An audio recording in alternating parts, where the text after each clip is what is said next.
hijos y padres, con sueños y visiones, avivamiento en todas las naciones. Dios de generaciones, el mismo ayer y siempre. No hay nadie como nuestro Dios. Dios de generaciones, que enciendes corazones, recibe nuestra adoración.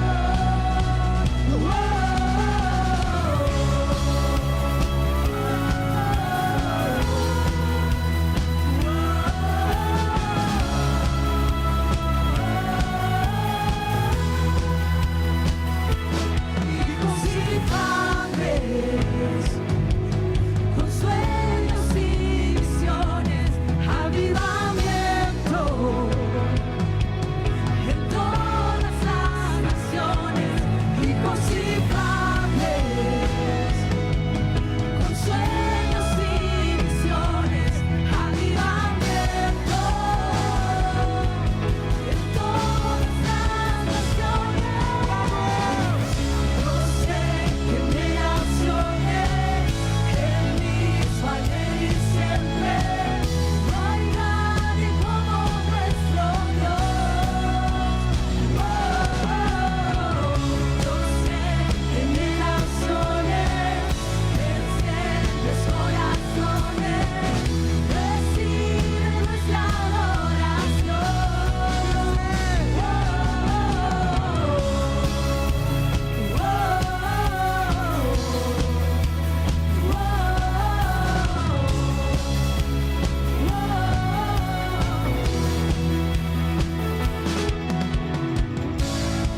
es el momento cuando la luz alumbra en las tinieblas.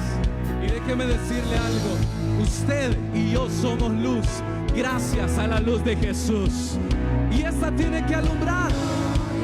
que viene, más grande será, más grande será tu gloria. Desciende En a ese lugar, la gloria que viene, más grande será tu gloria. Desciende a ese lugar, la gloria que viene, más grande será tu gloria. Desciende a ese lugar.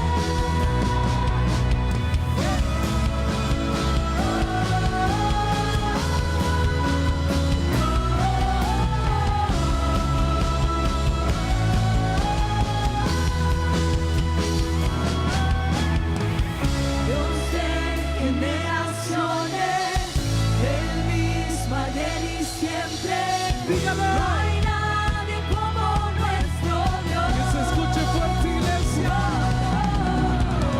Dios de generaciones, enciendes corazones, recibe nuestra adoración.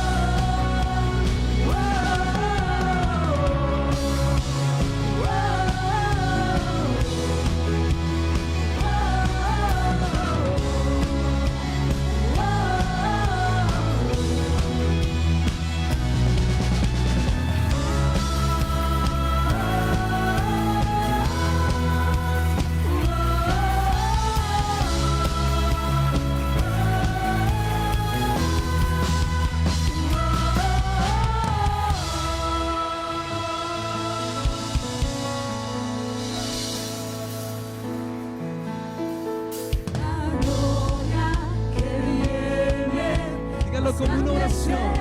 más grande será tu gloria. Desciende a ese lugar, la gloria que viene, más grande será tu gloria. Desciende a ese lugar, Que se escuche fuerte su voz. la gloria que viene, más grande será, más grande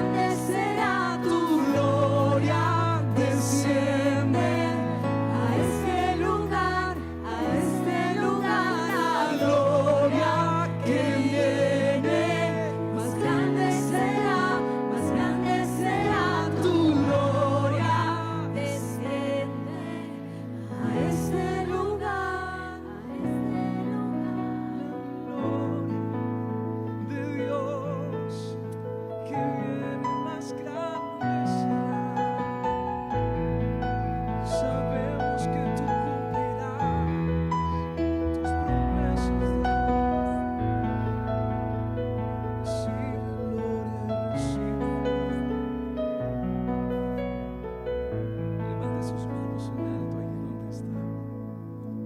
Solamente dígale gracias, Señor. Respire la presencia de Dios en este lugar. Solamente diga gracias, Señor. Gracias por tu bondad. Gracias por tu palabra. Gracias por esa fe inquebrantable que depositas en cada uno de los que ha recibido tu gracia, Señor. Toda la gloria es para ti. Toda la honra es para ti, Señor. No sé lo que dice en mí para amarme tanto así. Alce su corazón a Él. Tanta paciencia, tanta misericordia, me hiciste deseable para ti. Elegiste antes que dijera sí. Tanta gracia yo no puedo resistir. Me llamaste por mi nombre, me compraste con tu sangre y me hiciste deseable para ti. Dígalo fuerte. Llévame, Señor, a tus cámaras de amor, donde me enamoro más de ti. Llévame,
disfrutar de tu presencia, Señor.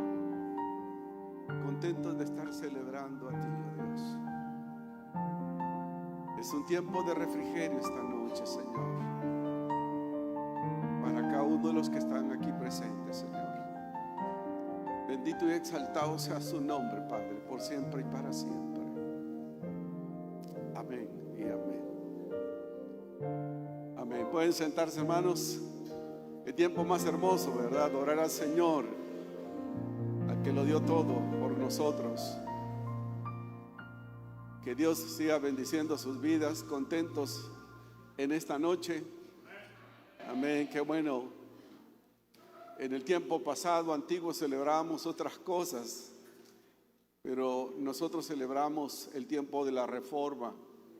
Y desde el Seminario Teológico de Honduras, el CETEO, se ha dado mucho énfasis a la celebración de la Reforma. Y hoy me alegré al revisar las redes cristianas. La mayor parte de las iglesias estaban haciendo honor a este tiempo. Y eso es bueno. Por lo cual hemos invitado a una persona que estudió en el Seminario Teológico, en el CETEO. Se graduó, fue a sacar su doctorado en Teología Argentina. Y es una eminencia en cuanto a los ensayos de los estudios de la palabra, de los libros, y qué mejor para que nosotros celebremos en esta noche con ella. Y quiero darle la bienvenida a la doctora Iris Barrientos, a su esposo y a su hijo. Sean bienvenidos, hermanos, siéntanse en casa. Doctora, adelante. Un gusto verla y bendecirla. Bienvenida a casa. Gracias, gracias. Yo digo que este púlpito, no sé qué pasa conmigo, pero logran verme, ¿verdad? Bueno, qué bueno es poder estar aquí con ustedes en una fecha tan importante, porque el 31 de octubre es el día de la identidad cristiana, la Reforma Protestante.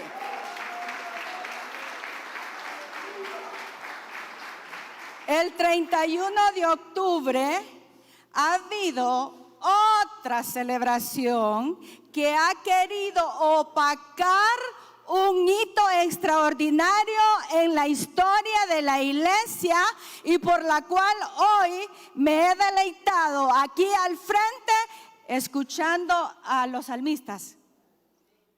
Y eso se lo debemos a la Reforma. Ustedes no estarían acá sin la Reforma.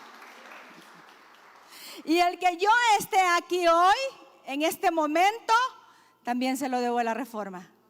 Impresionante la Reforma, bendita Reforma Protestante.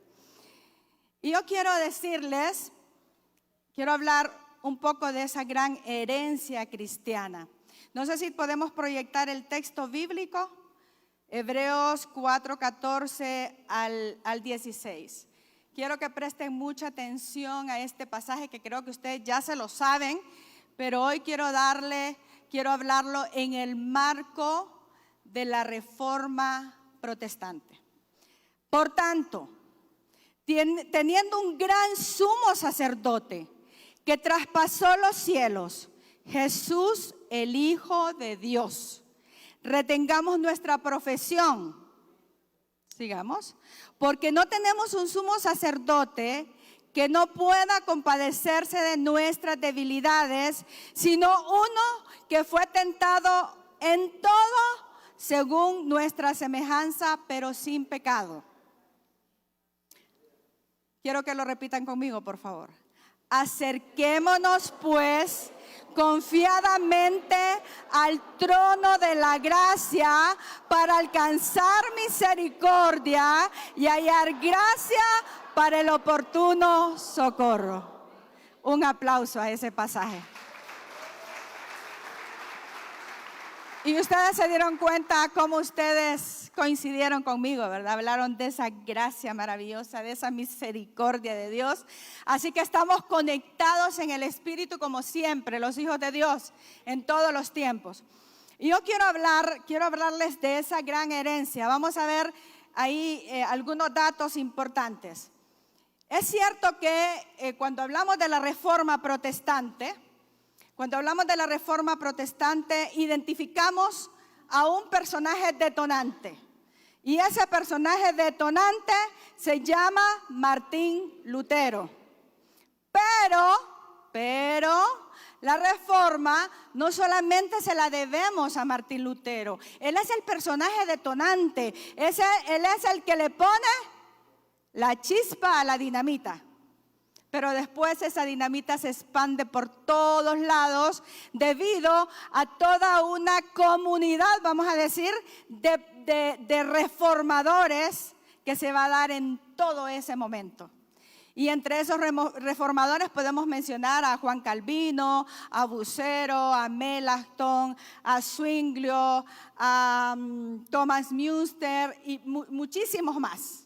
También mujeres, y entre ellas Catarina von Bora, la esposa de Martín Lutero, sin la cual Martín Lutero hubiese tirado la toalla, como dicen muchos, ¿verdad? Por ahí. Así que tenemos también reformadoras. Entonces, es bien interesante porque este pasaje que acabamos de escuchar, nunca lo hubiese escuchado la iglesia. La iglesia nunca hubiese sabido que tiene entrada libre y gratuita al trono de la gracia de Dios por medio de Jesucristo. Eso estaba oculto. La iglesia le convenía que eso ocurriera. No era posible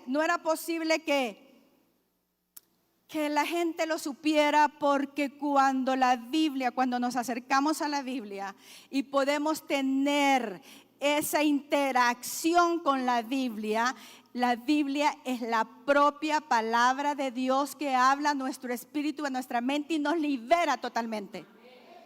Entonces no le convenía al sistema de ese momento que nosotros fuésemos liberados. ¿Y cómo íbamos a ser liberados? A través de la Biblia. Pero cuando la Biblia fue puesta en manos del pueblo, traducida a su idioma vernáculo, al idioma del pueblo, y la gente tuvo acceso a la palabra de Dios, el kairos de Dios se mostró en aquella época, de tal manera que irrumpió y el poder del evangelio sacudió las estructuras,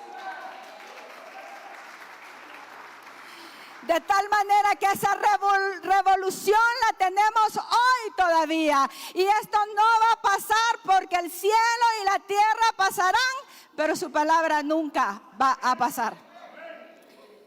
Y por eso nosotros vemos, es increíble cuando yo me pongo a estudiar el tema de la Reforma Protestante. Es impresionante el impacto de la Reforma Protestante en toda la actividad humana. Fíjese bien, nosotros creemos y se nos enseñó que la Reforma Protestante solo tuvo incidencia e impacto en la parte religiosa. No es cierto. Cuando la Reforma Protestante irrumpió, cuando el Evangelio de Jesucristo irrumpió en aquel momento, cuando la palabra de Dios se puso en el altar de la majestad donde siempre debía de estar, ocurrió algo extraordinario. La mente de Cristo brilló en la mente de aquellos cristianos, de tal manera que fue una influencia sobrenatural que afectó toda la raza humana, se afectó la cultura, se afectó la sociedad, la política, se afectó la economía, se afectó el arte, la música. ¿Por qué creen que estamos cantando hoy? Por bendita Reforma Protestante. Entonces, es impresionante. Este es el gran hito. Para mí, después de la obra salvífica de Jesús, la venida del Espíritu Santo con la iglesia de Dios en aquel Pentecostés, el tercer evento que para mí significa el evento más sobrenatural que ha tenido la historia, se llama Reforma Protestante, pero el enemigo no ha querido que usted lo sepa. Se llama Reforma Protestante porque hubo un mover sobrenatural del Espíritu de Dios a través de aquellos hijos que abrazaron la reforma protestante. La sola fe, la sola escritura, solo Cristo, solo a Dios sea la gloria y solo la gracia de Dios puede salvar. Entonces nos encontramos con ese tema, pero ¿qué sucedía antes? ¿Qué sucedía antes? Antes de la reforma. Tristemente, a toda esa época, desde el siglo IV hasta el siglo XVI, nos encontramos con un tiempo oscuro, donde hay profundas tinieblas que gobiernan aquel momento. ¿Y por qué será que las tinieblas gobiernan aquel momento? Porque la palabra de Dios, hasta ahí hay todo un ícono, hay toda una imagen de la Biblia como aquel libro negro prohibido que está encadenado. ¿Por qué? Porque es prohibido, nadie lo puede leer. Y cuando nadie tiene acceso a la Biblia, entonces el pueblo está en tinieblas. Porque la Biblia es la palabra de Dios, la que dice: lámpara es a mis pies tu palabra y lumbrera a mi camino. Entonces, vemos desde el siglo IV hasta el siglo XVI un mundo en tinieblas, un mundo en tinieblas. Pero ¿saben? Es interesante porque este mundo en tinieblas, las tinieblas existen solo porque la luz no existe. Pero la luz existía. Y una vez que la luz llegó, las tinieblas se disiparon. Pero antes, nosotros tenemos que ser agradecidos y tenemos que reconocer el trabajo no solo de los reformadores, sino también que tenemos que recordar a esos bellos prerreformadores, esos prerreformadores que estuvieron 200, casi 300 años atrás, que sembraron la semilla, que pusieron la dinamita para que en 1517, el 31 de octubre, explotara toda aquella dinamita y hasta hoy sintamos ese efecto. Ellos pusieron la semilla. Entonces empezamos a ver muchísimos prerreformadores antes. Juan Hus, Savonarola, Pedro Baldo, muchísimos más. Wycliffe, muchísimos más que estuvieron trabajando antes, pero ¿saben qué? Fueron acallados. Algunos fueron quemados en la hoguera vivos, solo porque se atrevieron a enfrentar al sistema. Pero ellos, es interesante, ellos dejaron la semilla del evangelio. Ellos dejaron la semilla sembrada. Y esto me hace recordar algo bien interesante. Recuerden, escuchen lo que les voy a decir. Toda acción que hacemos en el reino de Dios es una semilla que sembramos en la labranza de Dios. Y en la labranza de Dios, todo lo que se siembra prospera y tiene repercusiones eternas y universales, porque en la labranza de Dios, aún lo que no es semilla prospera. Así que hay que revisar qué acciones estamos sembrando. Van a prosperar, esperemos que van a prosperar. Entonces, cuando yo pienso en los beneficios de la reforma, desde lo más sencillo que usted se puede imaginar. Beneficios, desde lo más sencillo. Usted no podía orar solo. Usted no podía decir: Dios, yo necesito que me perdone. Usted tenía que ir a buscar un intermediario, hacer cita para orar, para que Dios le escuchara. Desde elevar una oración y cantos, para nada, ¿verdad? Entonces nosotros empezamos a ver que los cantos empiezan a darse cuando el Espíritu de Dios libera al pueblo a través de la palabra. Y entonces las personas empiezan a escribir canciones, poemas, a ponerle música y se atreven a cantarla. Y ahora ustedes profesionalmente lo hacen aquí, ¿verdad? Dan cátedra de la música. ¿Pero a quién se lo debemos? A la Reforma Protestante.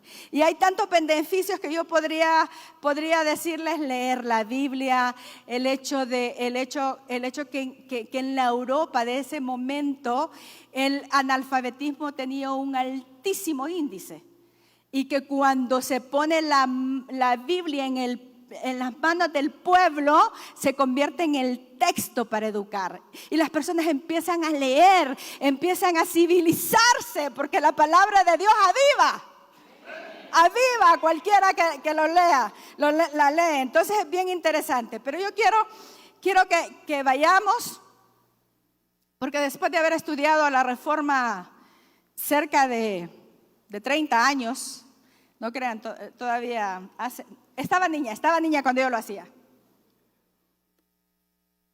Van a empezar a sacar cuentas ustedes, ¿verdad? Vamos a ver algunas conclusiones a las que yo he llegado, pero a esas conclusiones quiero ponerles contenido. Número 1, ¿qué nos enseña la Reforma Protestante hoy? 508 años que sucedió la Reforma Protestante. Cuando la analizamos, la Reforma Protestante nos recuerda que el proyecto de Dios no puede quedar prisionero de las tradiciones humanas. La historia así lo ha demostrado, con hechos contundentes. Nunca el proyecto de Dios, nunca la tradición humana, nunca los prejuicios, nunca el sistema, nunca los pensamientos, los planes malsanos, nunca esos planes oscuros le van a decir a la iglesia: hasta aquí no más. No, porque Dios nos ha dado las llaves para abrir y cerrar. Así que el proyecto de Dios no va a quedar prisionero de las tradiciones humanas, jamás. Y cuando a veces pensamos que eso va a pasar, no es cierto. Yo les traigo la buena noticia y el mensaje de esperanza hoy. Que digan lo que digan, las noticias de Honduras, yo no las creo. Yo le creo a la palabra de Dios.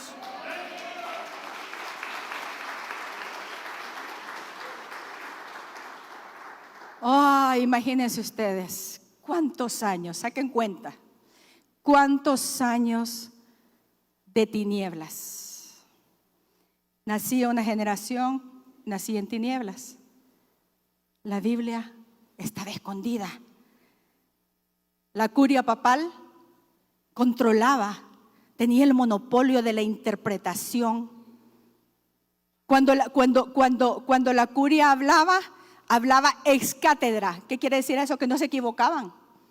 Que la tradición estaba por encima de la Biblia, porque como al pueblo no le llegaba la Biblia, estaba escrita en latín y ellos hablaban alemán y los demás hablaban otras cuestiones y nadie podía hablar latín, y llegaban a las misas y lo único que decía el pueblo, solo porque lo decía el cura o lo decía alguien ahí predicando, el pueblo lo único que decía era amén, a cuestiones que ni sabía qué era lo que estaba diciendo.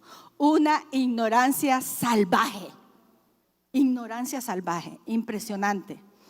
Y entonces el pueblo llegó a ser indiferente a todo aquello, se acostumbró a esa rutina, a escuchar que le interpretaban algo y él iba solamente para escuchar las salmodias que se daban en ese momento, pero ni sabía qué era lo que se decía, solo decía amén y amén, ¿verdad? Yo creo que eso era lo único que sabían decir, era lo único que se podía, porque eso era.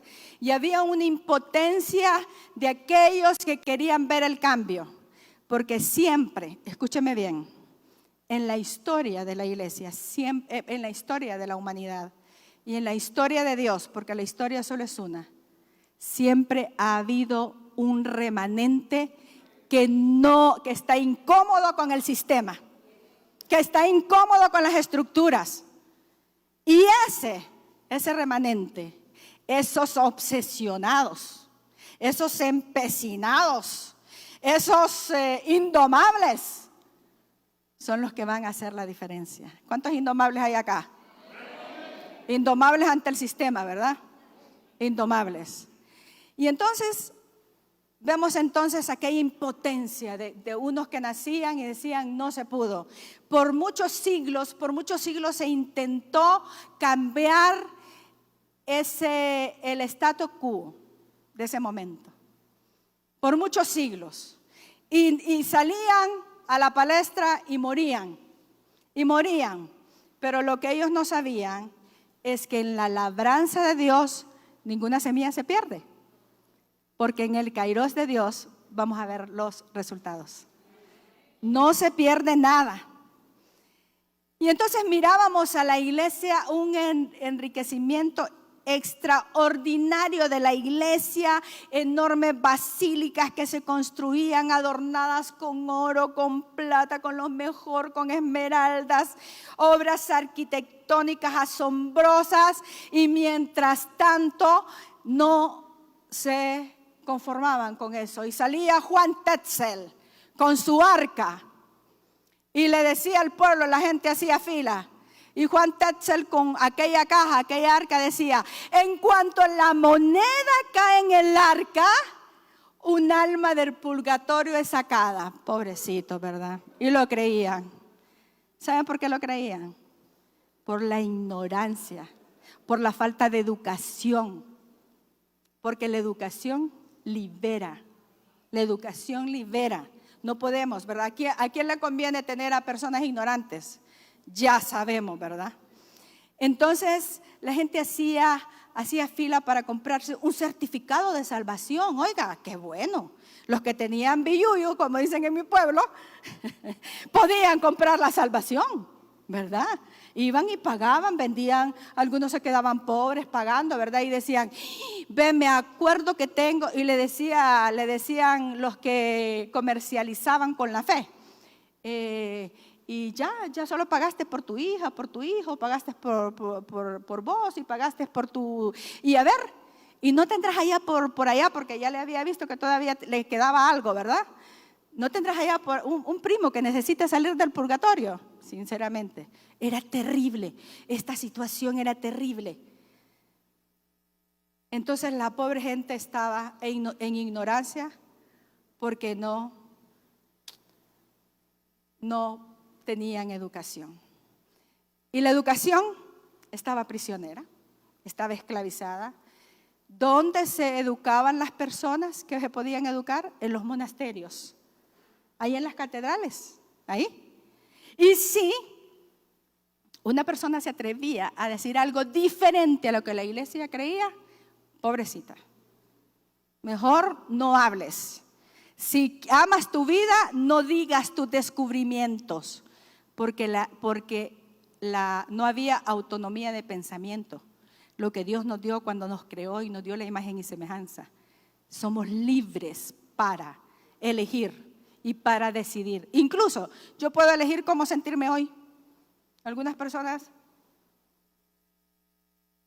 a veces hay personas que me dicen, ¿cómo está, doctora? Excelente. Ya no le voy a preguntar porque usted siempre me va a decir eso. Bueno, porque yo lo decidí. Voy a estar excelente hoy. Hasta eso podemos decidir.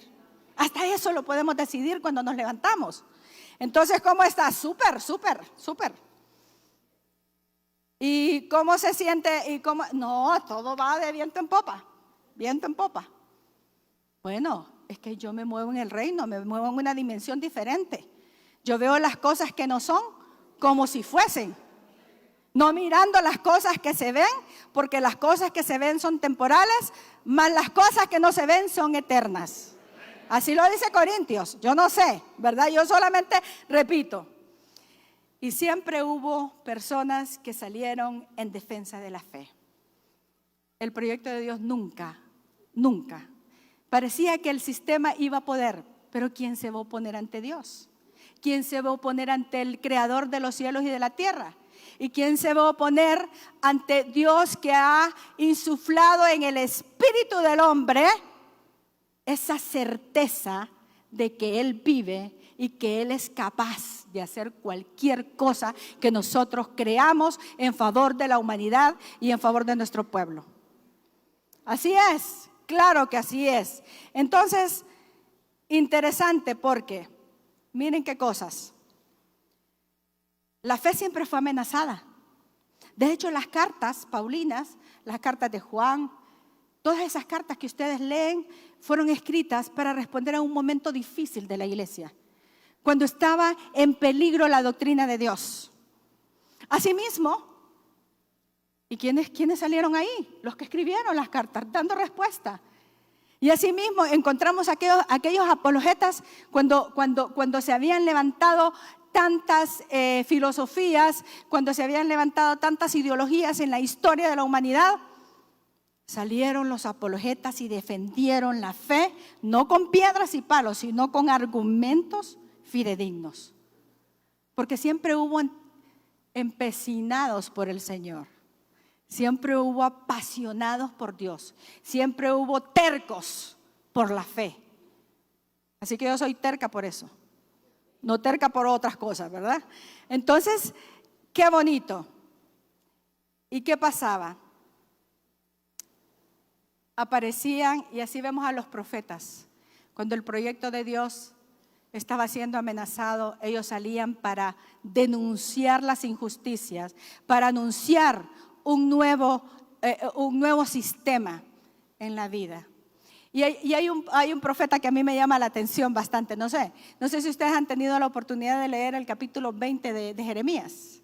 A Jeremías se le llama el profeta llorón porque Jeremías llora porque es melancólico. Llora porque está alegre. Llora porque ve que la ciudad está bien. Llora porque se acuerda que la ciudad está bien y ahora se va a caer. Él llora por todo y llora porque lo están criticando. Y llora por todas las cosas. Él llora siempre. Se le llama el profeta llorón. Y me gusta porque hay un momento que él dice: Dios, es que es tan terrible, porque a Jeremías le toca ver primero la gloria de Jerusalén y después la destrucción de Jerusalén. ¿Cómo no va a ser un profeta llorón? Ven la destrucción de Jerusalén y de repente en el capítulo 20 él está pensando y dice: qué difícil, qué complicado esto, Señor. ¿Sabes qué? A veces yo no tengo ganas de seguir hablando en tu nombre. Ya me cansé de que me critiquen, ya me cansé. ¿Cuántos estaremos como Jeremías, verdad? Ya no me aguanta más, no me aguanto más, estoy en peligro, me dicen. Pero sabe Dios, petina a ti, me sedujiste, oh Dios, y fui seducido. Más fuerte fuiste que yo y me venciste. Cada día he sido escarnecido, cada cual se burla de mí, pero es como un fuego tan fuerte en mí que no me deja tranquilo. Yo digo: ya no lo voy a hacer, y termino gritando por ti, empecinado, obsesionado por Dios. Y en la historia han habido siempre. Ahí tenemos a los prerreformadores, amenazados por su vida. Amenazados, y ellos no negociaron jamás su fe, no empeñaron jamás su fe. Entonces los vemos ahí. ¿Por qué? Porque el proyecto de Dios no puede quedar prisionero de las tradiciones humanas ni de los prejuicios humanos. El proyecto de Dios siempre va a tener un camino expedito, aunque usted y yo no lo veamos. Porque ni la vida, ni la muerte, ni ángeles, ni principados, ni lo presente, ni lo porvenir podrán apartarnos del amor en Cristo Jesús. Iglesia, la Reforma nos recuerda que debemos de tener fe. ¿Que las tinieblas pueden estar ahí? Sí. A veces son tan espesas que a veces hasta las tocamos. ¿Les ha pasado? Ustedes han sentido últimamente cómo esta cuestión está tan fea, ¿verdad? Pero ¿saben qué? Yo les quiero decir que usted está viendo eso en su tiempo, pero hay un tiempo de Dios que llega ni un momento antes ni un momento después. Ese tiempo llegará. Así es. Entonces, número 2. ¿Cómo era el número 1?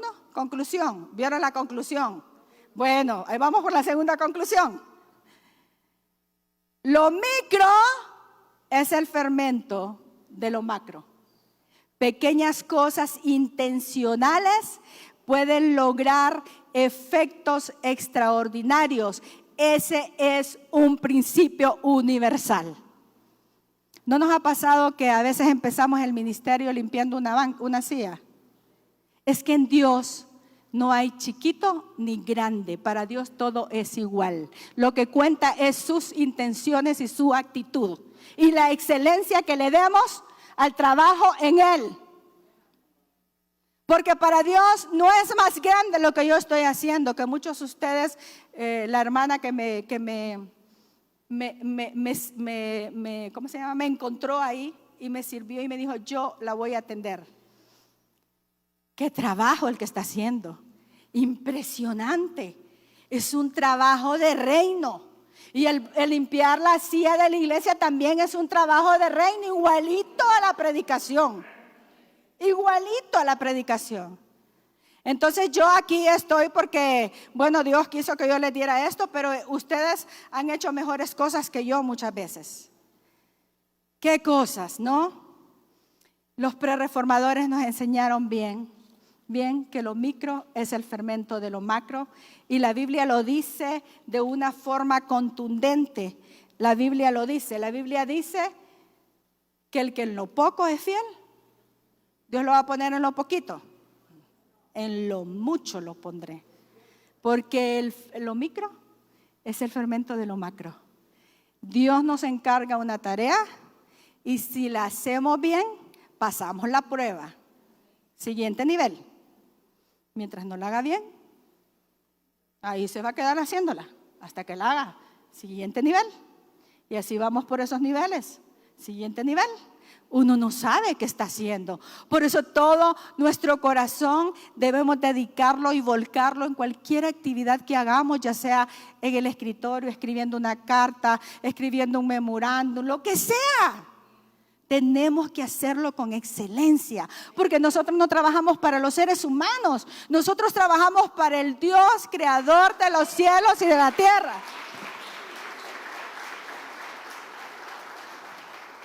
Y me gusta, fíjese que en aquellos tiempos, cuando todavía no se había descubierto la imprenta, no se había inventado la imprenta, y yo los veo a ustedes ahí con su Biblia, ¿verdad? Ahí están con su Biblia. A ver, subamos el libro del pueblo de Dios, el predilecto. Qué bendición está la que tenemos de tener la Biblia en nuestras manos.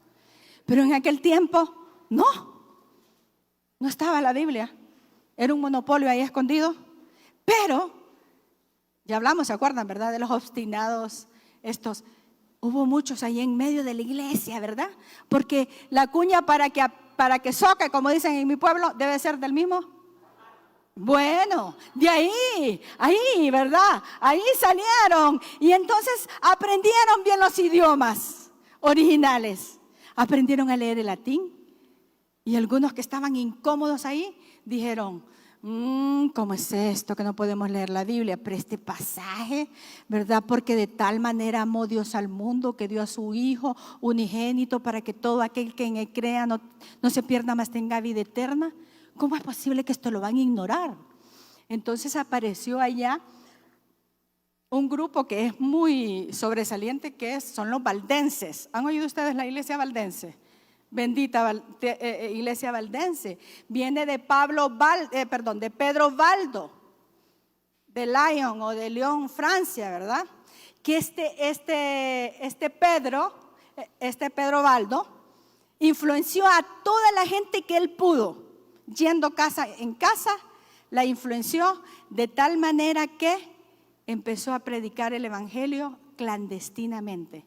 Pero no solamente eso, como él sabía leer la Biblia en sus idiomas originales y él tenía acceso, oiga, a un libro tan prohibido, yo me imagino que se metía, medio se robaba el libro, ¿verdad? O lo que fuera el manuscrito, se iba allá y empezaba a escribir texto por texto, pero no toda la Biblia, sino los textos que él quería transmitir a la gente. ¿Y sabe qué hacía? como era un comerciante, entonces iba y llevaba todas las joyas. Llevaba joyas, llevaba muchas cosas y decía, bueno, tocaba la puerta, aquí les traigo unas joyas, unas brillan, otras son plateadas, unas son como oro, otras son plateadas, pero saben, les traigo una joya que les va a iluminar hasta la eternidad, les decía él. ¿Y sabe qué hacía? Les dejaba un texto bíblico. Pequeñas, micros, cosas hicieron lo que hoy tenemos. Lo micro es el fermento de lo macro. Pero no solamente eso, muchos se atrevieron a decirle a la iglesia que estaba equivocada. Muchos se atrevieron a hacer pequeñas acciones en la plaza o en la puerta de alguna catedral, porque estar en una puerta de una catedral era como dar un anuncio, entonces las personas se llegaban a esos lugares. Recuerde usted que las indulgencias, las 95 tesis contra las indulgencias fueron clavadas en la catedral de Wittenberg, porque era como las puertas de las catedrales eran como los tableros de avisos. Ellos no tenían redes sociales como ahora, ¿verdad? Bendito Dios que ahora las tenemos. Y bueno, y entonces, ¿qué pasó? Además de eso, aparecían pequeñas reuniones discipulares. Qué atrevidos eran, ¿verdad? Atrevidos, porque sabían que les iba a costar la vida. ¿Pero qué? Habían esas pequeñas reuniones discipulares donde se pasaban un texto bíblico. Y nosotros que a veces tenemos toda la Biblia y no la podemos leer, ¿verdad? Qué vergüenza me da a mí a veces. Yo a veces me pongo, digo yo, Dios, perdóname, qué barbaridad ellos que tenían que desvelarse traduciendo un texto bíblico para podérselo dar a un grupo de personas y nosotros aquí con toda la Biblia, qué bendición, y no lo podemos hacer. Entonces, empezó, y mire, yo cuando pienso en estas pequeñitos detalles que ellos realizaron, detalles frente a un sistema, estas fueron pequeñas dinamitas puestas ahí en todo el sacro imperio germánico, porque aparecieron grupos discipulares por todas partes de Europa, a pesar de la amenaza que ellos tenían, porque eran unos empecinados, obsesionados, tercos, ¿verdad? Durante siglos hicieron todo eso. Empezaron a educar a muchos grupos con la Biblia. Qué bonito. Y entonces, escuche lo que yo le voy a decir. Usted no se pregunte cómo ocurren las cosas en esa dimensión que usted no ve. Usted solo haga. Usted haga y siembre, siembre y siembre y siembre y siembre y siembre, que cuando usted menos se dé cuenta, tendrá una gran cosecha que no solamente le alcanzará a usted, sino a sus futuras generaciones. ¿Qué le parece? Sigamos trabajando sin cansarnos. Y por eso me gusta uno de los textos muy favoritos míos que me llegan a mi corazón. Es el texto de 1 Corintios 15, 58. Así que, hermanos míos, amados, estad firmes, constantes, creciendo en la obra del Señor. ¿Algunos momentos? Siempre, sabiendo que vuestro trabajo en el Señor no es en vano.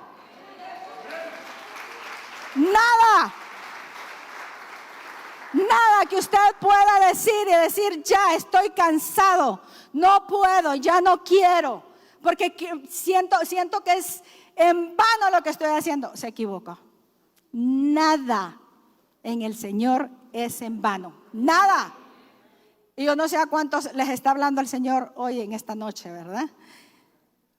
Ahí tenemos a estos varones de Dios que contestaron a las 4 preguntas existenciales más importantes que debemos de contestarnos los cristianos y que seguramente ya las tenemos contestadas.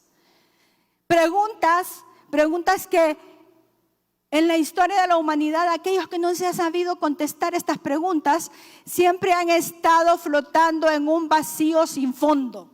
Pero nosotros tenemos el principal fundamento, que es la palabra de Dios, y tenemos a nuestro Dios, que es el fundamento de lo mismo. ¿De dónde vengo? Yo sé de dónde vengo. ¿Quién soy? También sé quién soy. ¿Qué hago en este mundo? También lo sé. ¿Y para dónde voy? También. Yo no tengo problema, yo tengo un basamento. Yo tengo un basamento. Y entonces, ¿qué pasó? ¿Qué pasó? Ellos habían contestado de forma contundente a esas preguntas. Miren cómo lo micro es el fermento de lo macro. Se lo voy a demostrar. Ahora, antes luchaban que por años y años lo que ellos distribuían eran pasajes bíblicos así, clandestinamente. Pero hoy la Biblia ha sido traducida a más de 2.500 idiomas en todo el mundo. Tenemos todas las versiones posibles en el celular. Y la Biblia se imprime por millones y millones y millones y millones y millones y millones de copias. Y no hay nadie que pueda decir que no tiene acceso a la Biblia, porque lo micro de Pedro Baldo y de sus discípulos lo estamos viviendo hoy en lo macro. Así es que yo siempre estoy preocupada por mis acciones, todo el tiempo estoy revisándolas, porque yo sé que esas acciones son pequeñas semillas que yo estoy sembrando en una dimensión que yo no la puedo ver, pero que un día va a salir a la luz. ¿Así lo creen? Y yo les diré que también las malas acciones tienen repercusiones. Entonces, cuidado con las malas acciones. Entendimos, lo micro es el fermento de lo macro. Número 3. No es en el cronos, es en el kairos de Dios. No es en el cronos, es en el kairos de Dios. Mis hermanos,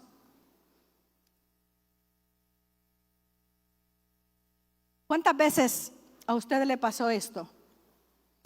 Tengo ya más de un año de estar orando por esto y no sucede nada. ¿Y usted qué sabe? ¿Usted qué sabe?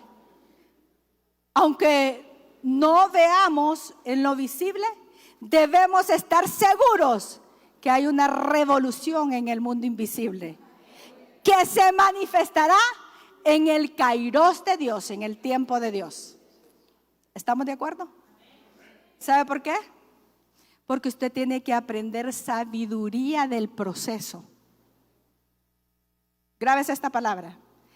Cada vez que a usted le cueste entender por qué Dios no le responde, que no es cierto que no responde, Él responde de cualquier manera. Lo que pasa es que no vemos la respuesta porque queremos la nuestra. ¿Entiende? Porque Dios puede decir sí, no, no te conviene, espérate, ya va a ser. Cualquiera de esas respuestas puede ser. Pero la que queremos nosotros es sí, ya te lo doy. ¿Cuántas veces no queremos que haga lo que Dios? Y sabe que muchas veces, hijo, pero lo que me pides no te conviene. No sabes en tu limitación lo que me estás pidiendo. Entonces, ¿qué pasa?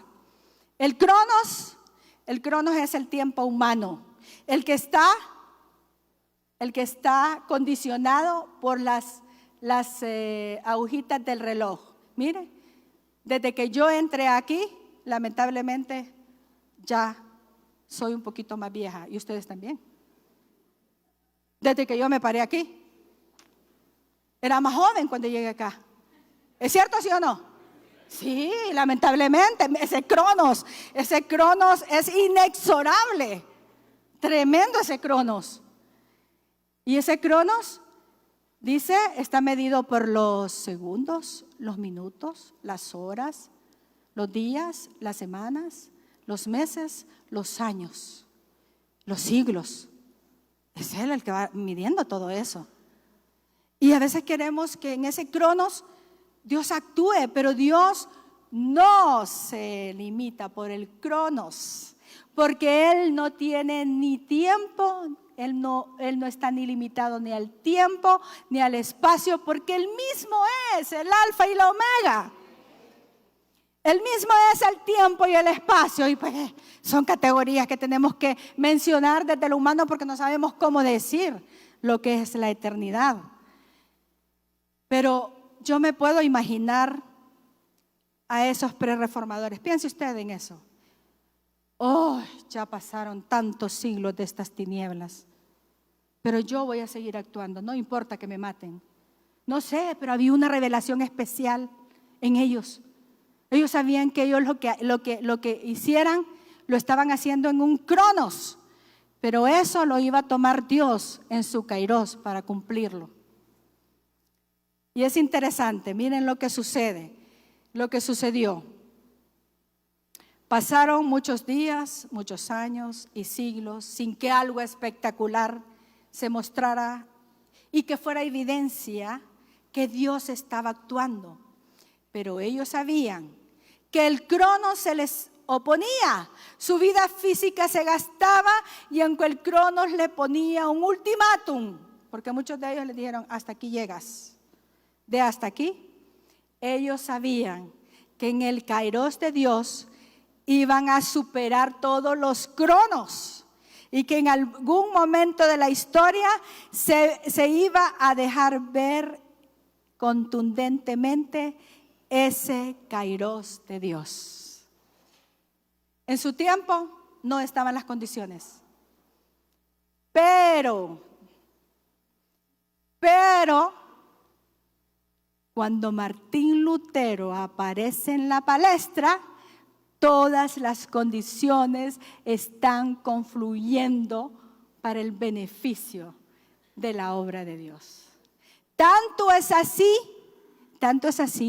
que políticamente no pueden tocar a Lutero porque es protegido por los principales políticos de la época.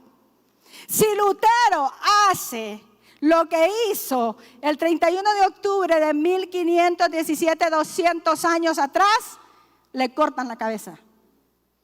Pero justo en el kairos de Dios aparece el empecinado Lutero, aparece el obsesivo Lutero, aparece el filósofo, un doctorado en filosofía, un doctorado en teología, la persona más preparada en ese momento de la iglesia, se atreve a desafiar al sistema y cuando desafía el sistema, todas las dinamitas ya estaban a punto de explotar y solo esperaban que Martín Lutero, cada clavo en las 95 tesis, ¡pah!, indicaban que ya las dinamitas estaban, así como cuando celebramos el 15 de septiembre, que escuchamos aquello y ahora se canta el himno nacional y empieza aquella revolución.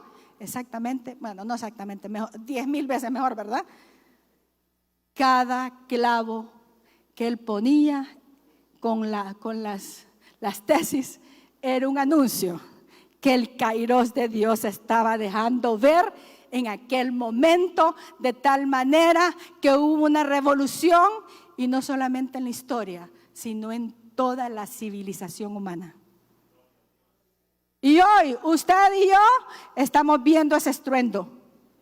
Anteriormente, ¿qué sucedía? Anteriormente la Biblia no aparecía por ningún lado. Pero usted dice, busquemos el texto y algunos se atreven hasta no llevar a la Biblia como yo, ¿verdad? Yo ando el celular y digo, voy a ver tal versión. Qué emocionante, ¿no? Y ahora la Biblia en un chip. Cuando usted va a Jerusalén, encuentra la Biblia en un chip. Ahí usted la puede ver con un microscopio. Qué impresionante. Qué impresionante. Entonces, en el kairos de Dios, las tinieblas tuvieron que retroceder.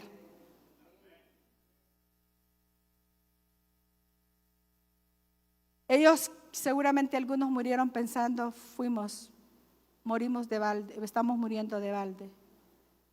Pero no.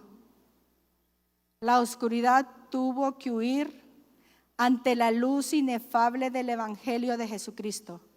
Y aquel 31 de octubre de 1517, ni un minuto antes, ni un minuto después, sino que en el propio Kairos de Dios, el mundo de las tinieblas retrocedió y se tambaleó y se hizo real el texto de Colosenses cuando dice: Jesucristo desnudó a los principados y potestades y los exhibió públicamente, clavándolos en la cruz. Ante el Kairos de Dios, el mundo de las tinieblas retrocedió, se tambaleó y tuvo que darle el lugar a la majestad de la santa palabra de Dios, y que a partir de entonces se convirtió en el libro del pueblo. En el Kairos de Dios, escuche bien, la tradición humana fue derrotada por la palabra de Dios. Y el Kairos de Dios, en el Kairos de Dios, las personas pudieron acercarse libre y gratuitamente al trono de la gracia de Dios, de tal manera que ahora yo lo puedo sentir y lo puedo poner en práctica mientras voy en mi automóvil. En medio de ese tráfico, yo digo, bueno, es una gran oportunidad. Mi auto se ha convertido en el altar de oración, gracias a la Reforma Protestante. ¿Cuántos de ustedes están en el baño bañándose y están cantando, verdad, alabando, diciendo un texto bíblico, practicando el sermón que van a ir a predicar? Todos esos beneficios, Reforma Protestante. Un aplauso para la Reforma Protestante.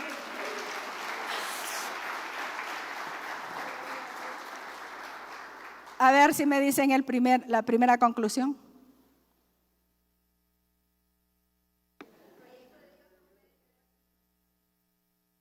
Perfecto, claro. ¿El segundo? Segunda conclusión.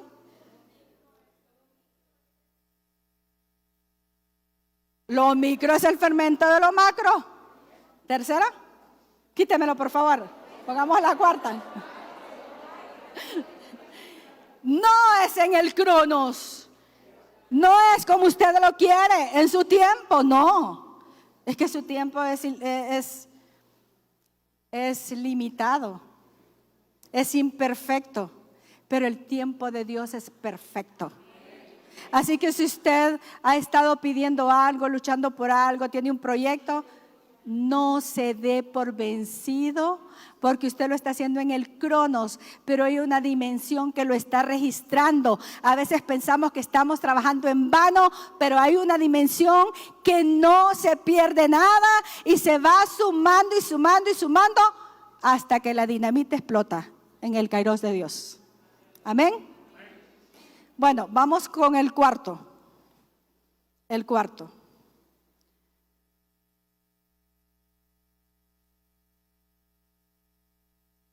La siembra en el reino tiene repercusiones eternas y universales. ¿Qué principio es esto? Todo lo que les estoy dando a ustedes no son conclusiones, son principios. Principios que siempre los vamos a recordar. La siembra en el reino de Dios tiene repercusiones eternas y universales. Toda acción que yo realizo, la acción que yo realizo es una siembra. Entonces hay que elegir bien las semillas. Elijamos bien las semillas para sembrarlas. Pero sabe que a veces, mire qué interesante, en Dios no se pierde nada. De repente usted dice, ay, qué barbaridad, yo hice tal cosa y la verdad es que yo tuve que haber hecho otra cosa. Y aparentemente la semilla está mala. Pero como en el reino lo que vale son las intenciones y la actitud, y usted se equivocó, pero no se quiso equivocar, entonces esa semilla que parece mala, en el reino se transforma, porque hasta lo que no es semilla prospera. ¿Cuántas veces tantos errores que hemos tenido, tantas equivocaciones, tantos hierros, cuestiones que hemos hecho que quizás nos arrepentimos de haberlo hecho. Y Dios, experto en transformar lo malo, lo transforma para la gloria suya y para su bienestar. Yo no cambiaría nada de lo que yo soy y del proceso que Dios ha tenido que realizar atrás. Enfermedades terribles. Yo tuve una sentencia de muerte que en 2 o 1 mes yo iba a morir. No lo cambio. Qué bueno que pasé eso. Qué bueno. Porque yo no sería la Iris que soy hoy. Cada cosa le ha dado sentido a esta vida. Entonces yo soy una persona realizada porque a pesar de que me han sucedido tantas cosas malas, entre comillas, porque sabe que Dios es el mejor sinergizador, vamos a decir. Es la persona más experta en venir y reunir todas las cosas, las buenas, las malas, las más o menos y todas. ¿Para qué? Para hacer sinergia, dice Romanos 8:28. Es la palabra que se usa, la palabra sinergia. Dice que Dios es capaz de hacer sinergia. Dice, todas las cosas, la versión la traduce que todas las cosas ayudan a bien. No. O sea, no es que no, se parece. Lo que dice es que cada cosa que le sucede al cristiano, ese es el sentido del texto, es que Dios hace sinergia. Porque la sinergia es esto. Escuche lo que le voy a decir. La sinergia es esto. 2 más 2 son 100. Es que la matemática humana me dice que 2 más 2 son 4, pero en lo divino no. Cuando Dios hace sinergia, en lo divino, 2 más 7 son 1000. Vaya, ¿sí es cierto, sí o no? 2 más 8 son 2500. Eso es sinergia. Que cuando ponemos, Dios es capaz de convertir lo bueno, lo malo, lo medio bueno y lo medio malo para su gloria. Él es experto. Así que yo, una vil pecadora, me llamó. Y soy un vaso para servirle.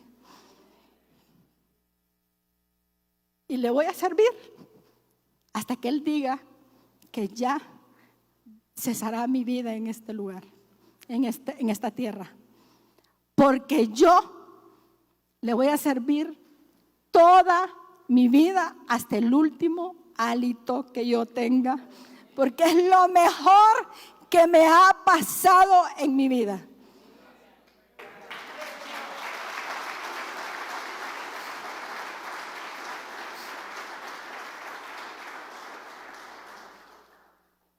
Así que la Reforma Protestante nos recuerda que la siembra en el reino de Dios tiene repercusiones eternas y universales. Yo quiero decirle algo.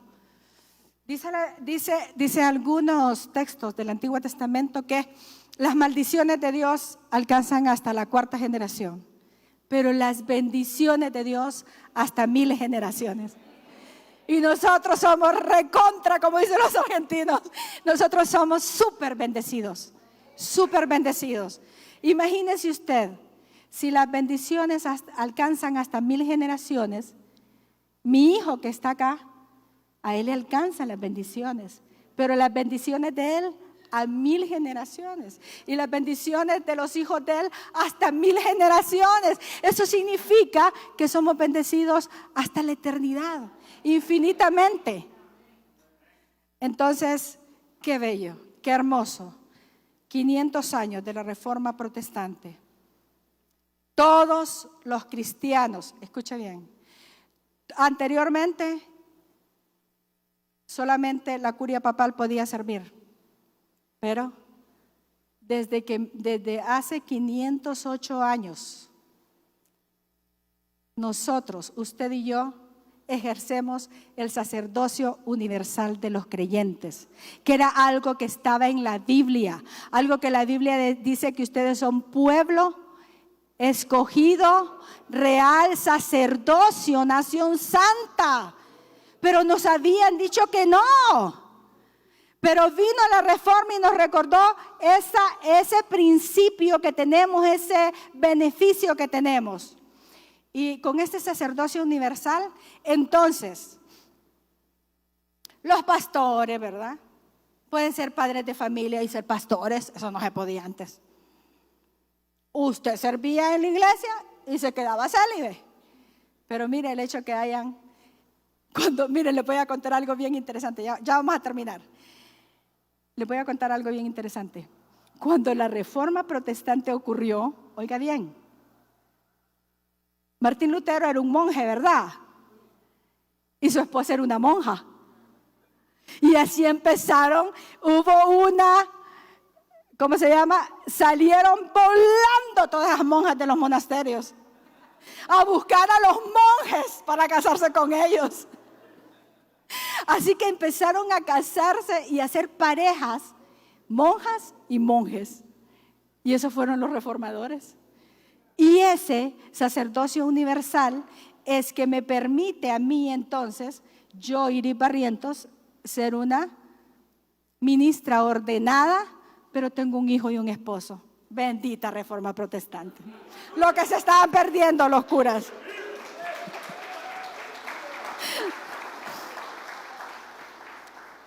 Y antes nadie podía levantar la mano para alabar, peor aplaudir, pastor. Y yo miraba a su muchacho aquí, emocionado. Yo lo que tenía ganas era empezar a danzar, yo también, ¿verdad? Solo que la música no me daba a mí para pasar a danzar, pero bueno, lo hago. Entonces, interesante. Beneficios de la reforma. O sea que una semilla en la labranza de Dios va a tener repercusiones eternas y universales. Y esto no para. Esto no para. Una de las cosas que se desarrolló fueron las ciencias. Y así vemos cómo la tecnología ha avanzado. El internet, las redes sociales y ahora con la inteligencia artificial. Esto no para. Desde la reforma, todos estos son beneficios de la reforma. Hay que contárselo a la cultura. No habría ciencia, ni inteligencia artificial, ni celular si la reforma protestante no se hubiese dado. ¿Qué le parece? Beneficios en todas las cosas. Me gusta porque ese sacerdocio universal es que cuando yo llego acá, yo estoy acá, aquí está frente a ustedes un sacerdote que Dios llamó. Estoy hablándole a sacerdotes también del reino. Y cuando ustedes llegan a su casa, no se quitan el ¿cómo se llama? El vestido de sacerdotes. No, siguen siendo sacerdotes. Entonces, si lavan un plato, están haciendo la obra de Dios. Si barren la casa, están haciendo la obra de Dios. Arreglan una cama, están haciendo la obra de Dios. Van a la universidad, lo que sea, están haciendo la obra de Dios. Por eso los sacerdotes no chepean, porque son sacerdotes. ¿Entiende?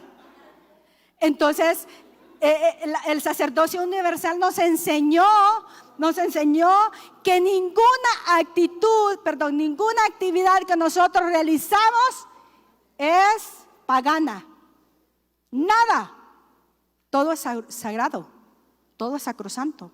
Todo es sacrosanto. Estudiar es sacrosanto. Dar una clase es sacrosanto. Todo es santo. Porque lo realizan ¿quiénes? Los sacerdotes. ¿Y para quiénes lo hacen? Para Dios. Y siempre están en servicio. Todo el tiempo están en servicio. Todo el tiempo están sirviendo a Dios a través de sus actitudes y sus acciones. Es importante que tengamos esto en mente. Entonces, por eso los sacerdotes hacemos las cosas con excelencia. Todo sacerdote hace las cosas con excelencia. Si va a presentar un examen, estudia y se desvela hasta que se sabe todo bien para sacar un 100 en el examen. Y si no puede sacar un 100, pues saca la mejor nota que puede. O sea, cualquier cosa la hace con excelencia. Interesante porque podríamos hablar muchísima cosa de lo que ocurrió en la Europa de aquel momento. Pero por último, la última conclusión, mis hermanos. El agente más importante de toda transformación. Hay un agente más importante de toda transformación que algunas veces pensamos que estuvo inactivo. No es cierto. Desde antes de la fundación del mundo está activo porque Él es el alfa y la omega. En Génesis 1:1 dice que en el principio creó Dios los cielos y la tierra. Y la tierra estaba desordenada y vacía. Y el Espíritu de Dios se movía sobre la faz de las aguas. Y dijo Dios, fue el Espíritu, en serio. Y dijo Dios, sea la luz. Y fue la luz. Y no es que se activó hasta que Jesucristo subió, siempre estuvo activo, todo el tiempo. Solo que ya empezó a ejercer una función especial con la iglesia, el Espíritu Santo. Así que yo quiero decirles en esta noche quiero decirles que no fue Pedro Baldo, no fue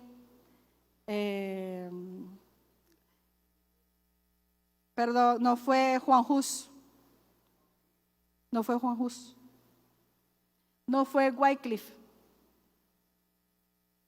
no fueron los hermanos de la comunidad que aparecieron por ahí, no fue Lutero, no fue Zwinglio, no fue Calvino el que logró que la reforma protestante triunfara.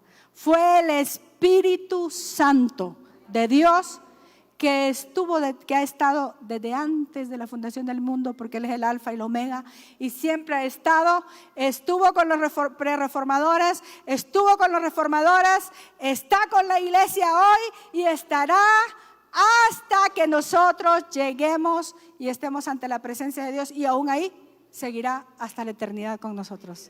El Espíritu Santo. Y si el Espíritu Santo está con nosotros, ¿quién contra nosotros? ¿Quién? Siempre estuvo. ¿Recuerdan ustedes cuando llamó a los jueces, cuando llamó a los reyes? Él estuvo siempre, siempre. Y esto nos recuerda que no existe ningún sistema, por muy hermético que sea y que parezca, por muy poderoso que se vea, por muy sistémica que sea la corrupción del presente, que pueda ganarle la lucha a la iglesia educada, unida, consciente de su identidad, apropiada de su salvación y consciente que es el hábitat del Espíritu Santo de Dios. No existe nada que pueda hacernos frente. Recordemos eso. Hay esperanza para nosotros. Hay esperanza para Honduras. Apague las noticias, no escuche eso. Eso no es la verdad, porque la buena nueva me dice otra cosa. Me dice que con mi Dios yo puedo saltar los muros. Y cuando Lutero sentía que Satanás mismo, el demonio mismo, le movía la cama, Lutero terminó en demencia de tanto. Lutero estaba a punto de tirar la toalla y una vez llorando, Lutero desesperado, ya no puedo más, desvelado aquel hombre, óigame, todo el sistema enfrente de Lutero, persiguiendo a Lutero. Entonces vino aquella mujer, la monja que salió volando de aquel monasterio y se casó con él, Catarina Fombora, se vistió de luto y se fue a parar frente a Lutero. Esa mujer, no hay un Lutero sin una Catarina Fombora, definitivamente. Estaba Lutero decaído, a punto de tirar la toalla, y se para ella de luto, vestida de negro, todo de negro. Y Lutero la ve y le dice: ¿qué te pasa, mujer? ¿Por qué estás vestida de luto? Es porque con esa actitud me estás demostrando que Dios ya se murió, y entonces ¿qué voy a hacer yo? Le dio un levantón y aquel hombre siguió la reforma, siguió. Cuando ya no se aguantaba más de la presión que tenía, Lutero sentía, literalmente sentía que Satanás se metía debajo de su cama y se la movía y no lo dejaba dormir y lo desvelaba. Era terrible la situación. Solo imagínense ustedes una persona haciéndole frente a un sistema de siglos donde gobernaban las tinieblas. Y entonces, pero aquel hombre lleno de Dios, entonces compuso el canto, Castillo fuerte es nuestro Dios. Defensa y buen escudo, con su poder nos guardará en este trance agudo. Castillo fuerte es nuestro Dios. Cantemos. Defensa y buen escudo, con su poder nos librará en este trance agudo, con furia y con afán. Acósanos, Satán, por armas deja ver, astucia y gran poder, cual él no hay en la tierra, aunque estén demonios mil, prontos a devorarnos. No temeremos porque Dios sabrá cómo ampararnos. Que muestre su valor Satán y su furor, dañarnos no podrá, pues condenado es ya por la palabra santa. ¡Claro!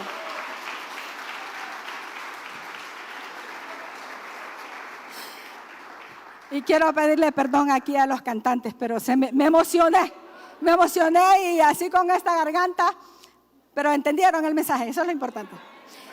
Es que no me acuerdo de la letra si no lo canto. Entonces, ¿qué podemos decir? Podemos decir que una vez que el Kairos de Dios se manifestó en aquel momento tremendo de la historia, la civilización cambió y fue afectada toda la actividad humana, desde las artes, la literatura, la música, la política, la economía, el trabajo. Fue una de las obras espectaculares de la Reforma Protestante. Así que celebremos hoy nuestro 31 de octubre, que no es nada más ni nada menos que el día de la Reforma Protestante, nuestra identidad, y que se olvide la otra celebración. Esa es una usurpación que ha querido hacer por mucho tiempo, pero aquí estamos los cristianos para decirle que es el día de nuestra identidad cristiana. Muchísimas gracias, bendiciones.